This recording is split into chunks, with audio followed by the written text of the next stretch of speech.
If you've been watching anime for as long as I have, then you'll notice that every once in a while, one will come around that is quite controversial. In recent years, this seems to be happening at least once per year. And by controversial, I actually don't mean in Japan itself, I mean in the West. And mostly on Twitter. Because apparently most Twitter users have absolutely nothing but better to do in their pathetic, miserable lives than to get offended by stories from another culture, and that only affects them emotionally because they allow them to. I know in my last video I complained about Urusei Yatsura, which very easily can come down as it offending my own sensibilities, but the difference is I'm self-aware about this. Most people on Twitter don't seem to be. Plus, I made a fun video about it, and it's one of the most viewed videos on my channel at the time of this writing. Don't get me wrong, I'm sure Japanese people can get offended at things, but by and large, they seem to be much more open to things like dark comedy than most modern people in the West are, specifically in America, which does, for the most part, allow me to connect with humor from Japan. Not always, of course, there are numerous that I don't like, such as Urusei Yatsura, and a lot of the teasing romantic comedies that have become very popular in recent years. But Konosuba is my favorite comedy anime of all time, and that show is mean-spirited as hell. In 2019, the controversial show of the minute was The Rising of the Shield Hero. And not from the beginning, but literally not until episode 19, when Bitch is finally punished for what she did to the protagonist. Because, no woman would ever lie about being raped, and even if she did, you can't punish her for it, because punishing women is sexist. Women can do whatever they want without suffering ramifications. At least in the demented minds of Twitterians. That's my name for the citizens of Twitter. Like it? In 2020, we got the glory of Ishusoku reviewers, an anime about a guy that sleeps with monster girls at brothels and reviews and rates how much they enjoyed their service. You would have to be blind, deaf, and dumb all at once to not predict the shitstorm that was coming. Funnily enough, it did get an English dub, but that was because Funimation read the manga and bought the license with that alone, because the manga is a lot less explicit with fan service than the anime adaptation is, and only got one dubbed episode before the dub was cancelled. What a shame. 2022 had My Dress Up Darling, which, similar to The Rising of the Shield Hero, was only controversial for a single episode, the one where Marin Kitagawa gets a spray tan. This is also a common bit of stupidity among Twitterians, where they consider anime characters tanning to be racist. I even read some articles that specifically said Japanese people should not tan. So I guess it's not racist for white people to get a tan, right? See how dumb this can be? There was a similar issue with Please Don't Toy With Me Miss Nagatoro in 2021. That show was controversial for several reasons, but one of them, the dumbest one, is because she has dark skin. Because every anime character with dark skin is supposed to be a black Asian, right? That's probably one of the most infamous examples in recent years, and again, because there were several reasons that it was controversial.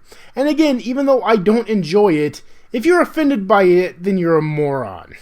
Western society has abandoned the idea of acknowledging that this feeling is simply doesn't appeal to their tastes, and has decided to interpret it as something being wrong with society itself and refusing to simply ignore it.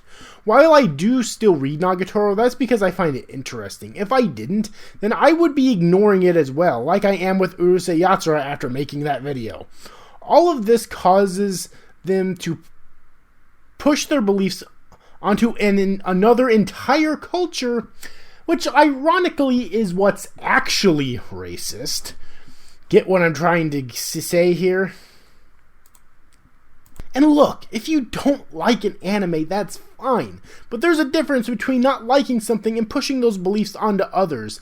As I said in my last video about Urusei Yatsura, we need to get back to the days when we could just admit that something isn't to your taste, rather than trying to prescribe some culture-wide disease to it and cancel it, especially when it's from a different damn culture entirely. We need to learn to unconditionally respect all cultures equally, and that's something that sadly Western culture is far from doing. Especially since Redo of a Healer itself is actually very popular with women in Japan, who you would think would inherently disprove claims of sexism that people have made about the series. I also heard from women who enjoy Redo of a Healer in the West, but it's probably considerably less just based on the general reception in the West. Although I don't have any actual numbers or statistics to prove that definitively. It's kind of funny because whenever I tell people that little fact, they're always stunned. I mean, this is the anime that everyone in the West declares as misogynistic, but then they find out that a good portion of Japanese women enjoy it. Now, I don't know for sure if this is a majority or an extremely vocal minority, but I don't really think it matters. Either way, it proves my point. If there are women who are able to enjoy this anime the way it was intended to be enjoyed, then that should definitely disprove claims of sexism. Of course, these are woke leftists that we're talking about here. So no amount of irrefutable evidence will be able to change their minds about things like this. All we can do is laugh at them. And with that said, it can be very funny at times. I'm certainly not worried about anime in general, because like I said numerous times in this video, it's a different culture. The West has tried to cancel anime on numerous occasions, and every single time they failed, because Japan doesn't give a shit. Cancel culture doesn't exist in Japan, and that's definitely for the best in my opinion. Like I said, if you don't like this series, then that's fine, but try to truly understand why others might.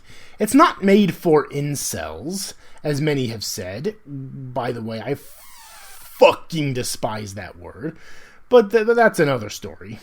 It's made for people who can be entertained by this sort of thing and are capable of separating reality from fiction. People like myself. And to end this segment of the video, I'll just say that I find it extremely funny that none of the detractors of the series had any issues with when the princess was torturing the protagonist, but when he finally decided to get his revenge, that's when the series went way too far. Interesting, isn't it? But what about the series itself? It's enjoyable. Again, if you're into this kind of humor.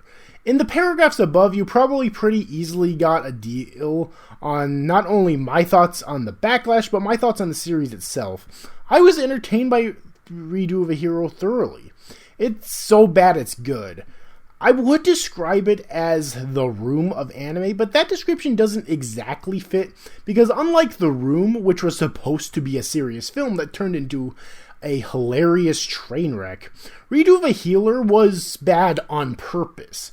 Over a year ago, popular anime YouTuber The Anime Man did an interview with the author, where he basically states that he wanted to prove that even the most extreme, tasteless type of story can get popular.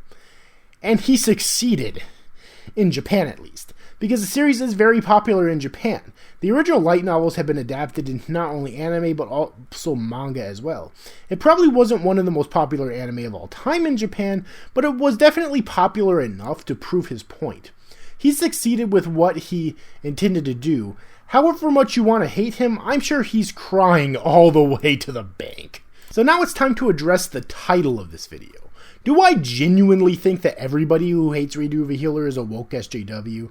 No, that's mainly clickbait. Obviously, many people dislike it because it's just not to their taste. And that's okay. This just seems to be a common theme in the areas of the internet that I ventured commonly. And I think that's crucial to understand because in the 2020s, the internet encapsulates the entirety of Western culture. If something is the common opinion on the English-speaking sections of the internet, then it's the common opinion in the Western culture on the whole. That's how synonymous the internet has become with culture.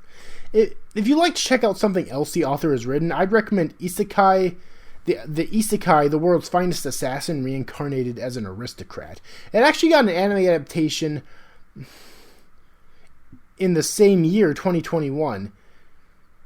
And And it proves that this guy can definitely write compelling characters and scenarios, and that Redo of a Healer was intended to be the greatest shitpost in the history of fiction, and it succeeded as such. And that does it for me. In the comment section down below, let me know your thoughts on Redo of a Healer and this video. Do you agree or disagree with any of my opinions, and why for either?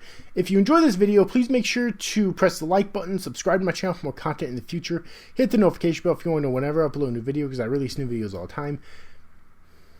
Share around other places on the internet if you think it deserves it, such as YouTube, Facebook, Twitter, and Reddit, etc., among other places, to try help get my channel more attention, and comment on the video down below.